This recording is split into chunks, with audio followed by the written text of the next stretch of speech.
ഇക്കഴിഞ്ഞ തദ്ദേശ സ്വയംഭരണ തെരഞ്ഞെടുപ്പിൽ ബി.ജെ.പിക്ക് ക്രിസ്ത്യൻ വിഭാഗങ്ങളിൽ നിന്ന് വേണ്ടത്ര പിന്തുണ കിട്ടിയില്ല എന്ന കാര്യം യാഥാർത്ഥ്യമാണ്.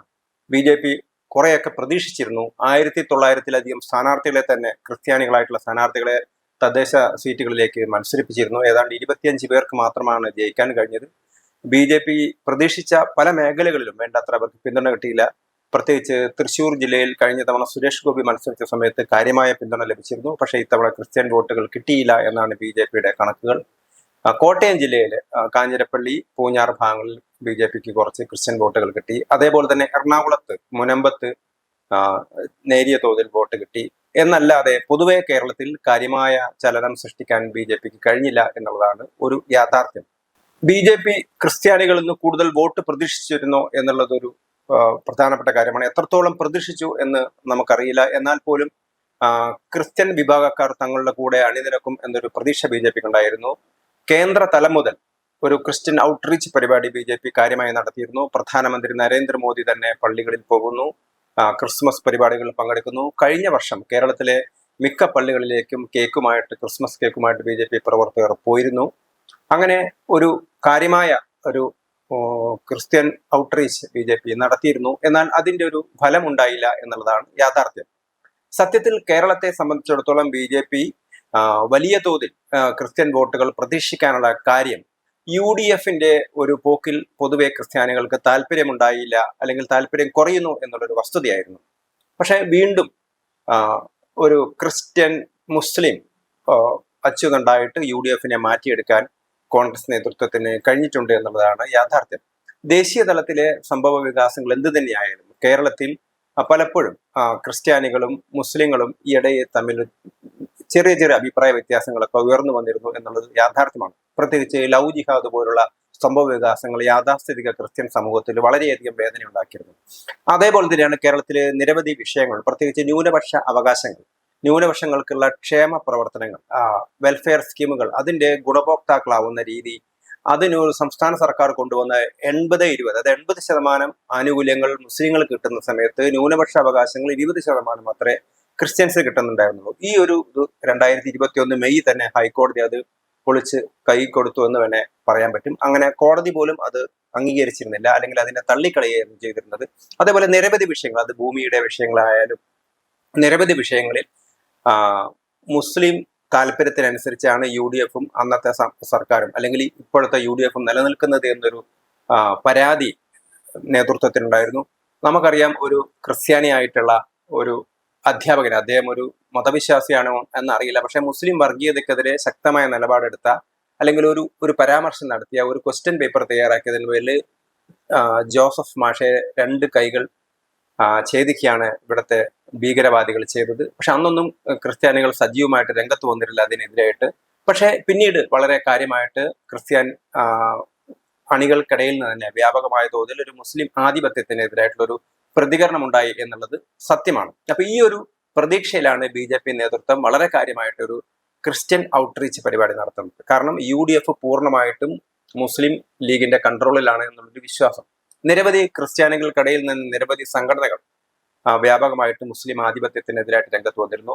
അതേപോലെ തന്നെ തുർക്കിയിലെ പള്ളിയുടെ കാര്യത്തിലൊക്കെ തന്നെ അത് ക്രിസ്ത്യാനികളിൽ നിന്ന് പിടിച്ചെടുത്ത പള്ളിയായിരുന്നു മുസ്ലിങ്ങളത്. പക്ഷെ ആ കാര്യത്തിലൊക്കെ തന്നെ തികച്ചും മുസ്ലിങ്ങൾക്ക് അനുകൂലമായി, ക്രിസ്ത്യാനികൾക്കെതിരായിട്ട്, ആഗോളതലത്തിലൊരു വിഷയത്തെക്കുറിച്ച് ക്രിസ്ത്യാനികൾക്കെതിരായിട്ടുള്ള ഒരു നിലപാടായിരുന്നു പാണക്കാട് തങ്ങൾ വരെ എടുത്തിരുന്നത്. അതിനെതിരായിട്ട് വ്യാപകമായൊരു പ്രതിഷേധമുണ്ടായിരുന്നു. പൊതുവെ പാണക്കാട്ടെ തങ്ങൾമാരൊക്കെ തന്നെ ഒരു UDFന്റെ നിലനിൽപ്പിന് അനുകൂലമായ നിലപാടാണ് സ്വീകരിച്ചിരുന്നത്. പക്ഷെ അവർ ഇത്തവണ പരസ്യമായിട്ട് മുസ്ലിം അനുകൂല, ആഗോളതല വിഷയങ്ങളിൽ മുസ്ലിം അനുകൂല നിലപാട് സ്വീകരിച്ചു. അതേപോലെ തന്നെ ഗാസയിലെ വിഷയങ്ങളിലൊക്കെ തന്നെ വളരെ പ്രകടമായിട്ടുള്ള മുസ്ലിം അനുകൂല നിലപാടാണ് UDF ഒക്കെ സ്വീകരിച്ചിരുന്നത്. അതുകൊണ്ട് തന്നെ പൊതുവെ UDFിൽ നിന്നും ക്രിസ്ത്യാനികൾ അകന്നു നിൽക്കുന്നു എന്നുള്ളൊരു വിശ്വാസമായിരുന്നു ബി.ജെ.പിക്ക് ഉണ്ടായിരുന്നത്. പക്ഷേ ഇത് തികച്ചും ബി.ജെ.പിയുടെ പ്രതീക്ഷകൾക്ക് വിരുദ്ധമായ രീതിയിലാണ് ക്രിസ്ത്യൻ വോട്ടിംഗ് ഉണ്ടായിരിക്കുന്നത് നമുക്ക് കാണാൻ കഴിയും. അതേപോലെ തന്നെ മുസ്ലിം കൺസോളിഡേഷൻ, അത് നേരത്തെ തന്നെ മുസ്ലിം കൺസോളിഡേഷൻ വളരെ കാര്യമായിട്ട് UDFന് അനുകൂലമായിട്ടും അല്ലെങ്കിൽ ബി.ജെ.പി വിരുദ്ധമായിട്ടുള്ള ഒരു കൺസോളിഡേഷൻ ഉണ്ട്. പക്ഷെ BJP സംബന്ധിച്ചിടത്തോളം ഇങ്ങനെയുള്ള ഒരു ഔട്ട്റീച്ച് നടത്തുന്നതിന് പകരം, ഒരു ബാഹ്യമായ പ്രകടനങ്ങൾ നടത്തുന്നതിന് പകരം, അല്ലെങ്കിൽ ഔട്ട്റീച്ചിനേക്കാൾ ഉപരി ഒരു ബാഹ്യമായ ഔട്ട്റീച്ചിങ് പ്രോഗ്രാം നടത്തുന്നതിന് പകരം അവർ ചെയ്യേണ്ടിയിരുന്നത് ക്രിസ്ത്യാനികളെ പാർട്ടിയിലേക്ക് കൊണ്ടുവരാനും പാർട്ടിയുടെ നിലപാടിനെ അടിപ്പിക്കാനുമുള്ളൊരു നിലപാടിനോടിലേക്ക് കൊണ്ടുവരാനുള്ള ശ്രമമായിരുന്നു നടത്തേണ്ടിയിരുന്നെന്ന അഭിപ്രായം ഉയർന്നു വരുന്നുണ്ട്.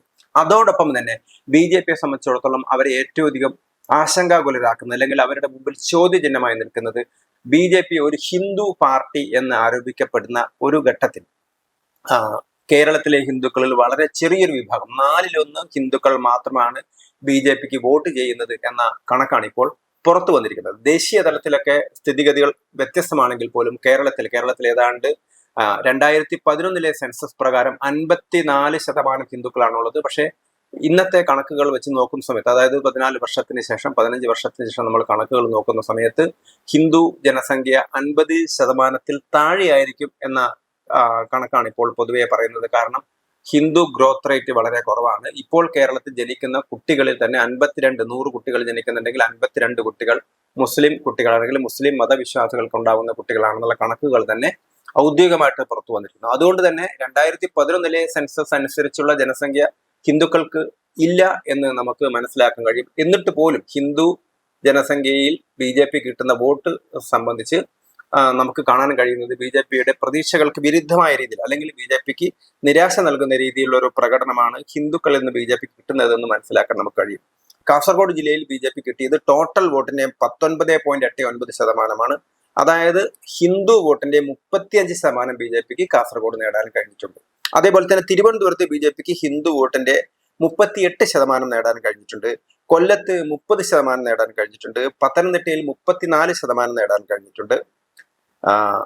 പക്ഷേ മറ്റ് ജില്ലകളെ എടുത്തു നോക്കുന്ന സമയത്ത് മറ്റ് ജില്ലകളിലൊക്കെ തന്നെ BJPക്ക് വോട്ട് ചെയ്യാത്ത ഹിന്ദുക്കളുടെ എണ്ണത്തിലും ചെയ്യുന്ന ഹിന്ദുക്കളെക്കാൾ കൂടുതൽ പേർ, വലിയ വ്യത്യാസം വോട്ട് ചെയ്യാത്ത ഹിന്ദുക്കളാണ്. അതായത് കാസർഗോഡ് ജില്ലയിൽ തന്നെ 35.62% ഹിന്ദുക്കളാണ് BJP വോട്ട് ചെയ്യുന്നത്. ഹിന്ദുക്കളുടെ 64% BJPക്ക് എതിരായിട്ടാണ് വോട്ട് ചെയ്യുന്നത്. അതേപോലെ തന്നെ തിരുവനന്തപുരത്ത് BJP വളരെ കാര്യമായ സ്വാധീനം നേടിയ സ്ഥലമാണ്. അവിടെയും ഹിന്ദുക്കളിൽ 61% പേർ BJPക്ക് എതിരായിട്ടാണ് വോട്ട് ചെയ്യുന്നത്. മലപ്പുറം ജില്ല, BJP വളരെ ന്യൂനപക്ഷമായ ജില്ലയാണ് മലപ്പുറം. അവിടെ 27% ഹിന്ദുക്കൾ മാത്രമേ ഉള്ളൂ. അവിടെ BJPക്ക് ടോട്ടൽ വോട്ടിന്റെ 6.9% വോട്ട് കിട്ടിയിരിക്കുന്നത്. അവിടെ 74% ഹിന്ദുക്കളും BJPക്കല്ല വോട്ട് ചെയ്യുന്നത്. മലപ്പുറം ജില്ലയിൽ ഹിന്ദു ന്യൂനപക്ഷമായ, അതായത് 27% ഹിന്ദുക്കൾ മാത്രമുള്ള മലപ്പുറം ജില്ലയിൽ ആ ഹിന്ദുക്കളുടെ 74%വും BJPക്ക് എതിരായിട്ടാണ് വോട്ട് ചെയ്യുന്നത്. അപ്പൊ അങ്ങനെ നോക്കുന്ന സമയത്ത് കേരളത്തിലെ 4/1 ഹിന്ദുക്കളിൽ 4/1 പേർ മാത്രമേ BJPക്ക് വോട്ട് ചെയ്യുന്നുള്ളൂ എന്നുള്ളതാണ് നമുക്ക് മനസ്സിലാകാൻ കഴിയുന്നത്. അപ്പൊ ഇതൊരു BJPയെ സംബന്ധിച്ചിടത്തോളം വലിയൊരു ഗുരുതരമായ പ്രശ്നമാണ്. കാരണം ഹിന്ദുക്കളിൽ തന്നെ നിരവധി അവാന്തര വിഭാഗങ്ങളുണ്ട്. ഈ വിഭാഗങ്ങളുടെ ആളുകളെയൊക്കെ തന്നെ പാർട്ടിയിലേക്ക് കൊണ്ടുവരുന്നതിന് പകരം പൂർണ്ണമായ എഫർട്ട് മൈനോറിറ്റി ഔട്ട്റീച്ചിന് വേണ്ടി നടത്തി കഴിഞ്ഞാൽ അത് പാർട്ടിക്ക് തിരിച്ചടി ഉണ്ടാകും എന്ന് തന്നെയാണ് പാർട്ടിക്കകത്തുള്ള വിലയിരുത്തൽ. ഇപ്പോൾ തന്നെ അത് വന്നിരിക്കുന്നു. പിന്നെ ഒരു കാര്യമായൊരു താഴേക്കടയിലുള്ള എഫർട്ട് ഇല്ലാതെ വെറുതെ പെരിഫറലായിട്ട് ബാഹ്യമായ രീതിയിൽ പള്ളിയിലും അതേപോലെ തന്നെ ക്രിസ്ത്യൻ ഭവനങ്ങളിലൊക്കെ പോയി കേക്കുമായി പോയതുകൊണ്ട് കാര്യമില്ല. ആ താഴെ തട്ടിൽ തന്നെ അവരുമായിട്ട് ഐക്യം സ്ഥാപിക്കുകയും BJPയിലേക്ക് അവരെ കൊണ്ടുവരുന്നതിനുള്ള പ്രവർത്തനം നടത്തുന്നതിന് പകരമുള്ള ഇത്തരത്തിലുള്ള ഒരു ഔട്ട്റീച്ച് പ്രോഗ്രാം, വളരെ പബ്ലിസിറ്റിയോടുകൂടി നടത്തുന്ന ഇത്തരത്തിലുള്ള ഔട്ട്റീച്ച് പ്രോഗ്രാം തിരിച്ചടികൾ മാത്രമേ ഉണ്ടാക്കൂ എന്നാണ് ഇപ്പോൾ BJPക്ക് മനസ്സിലാവുന്നത്. അതേപോലെ തന്നെ ഹിന്ദു ജനവിഭാഗങ്ങളിലെ വിവിധ ജനവിഭാഗങ്ങൾ, കാരണം ഹിന്ദുക്കളിൽ തന്നെ ഏതാണ്ട് 50% ഈഴവ വിഭാഗമാണുള്ളത്. മൊത്തം ജനസംഖ്യയുടെ ഒരു 12% നായർ കമ്മ്യൂണിറ്റി, അതായത് മൊത്തം ജനസംഖ്യയുടെ 25% നായർ കമ്മ്യൂണിറ്റിയാണ്. മൊത്തം ജനസംഖ്യയുടെ 10% പട്ടികജാതി പട്ടികവർഗക്കാരാണ്. അതായത് ഹിന്ദു ജനസംഖ്യയുടെ 20% പട്ടികജാതി പട്ടികവർഗക്കാരാണ് വരുന്നത്. അങ്ങനെ നായർ, പട്ടികജാതി, ഈഴവ വിഭാഗങ്ങൾ ഒഴിവാക്കി കഴിഞ്ഞാൽ പോലും നിരവധി ഹിന്ദുക്കളിലെ അവാന്തര വിഭാഗങ്ങളുണ്ട്. ഇവയൊക്കെ തന്നെ BJPയിലേക്ക് കൊണ്ടുവരാൻ, അല്ലെങ്കിൽ അവരുടെ വിഷയങ്ങൾ ഏറ്റെടുത്ത് അവരെ കൂടി BJPയുടെ അനുകൂലികളാക്കി മാറ്റാനുള്ള ഒരു ഹിന്ദു ഔട്ട്റീച്ച് ആണ് നടത്തേണ്ടത് എന്ന അഭിപ്രായ പ്രകടനമാണ് ഇപ്പോൾ BJP ശക്തമായിരിക്കുന്നത്.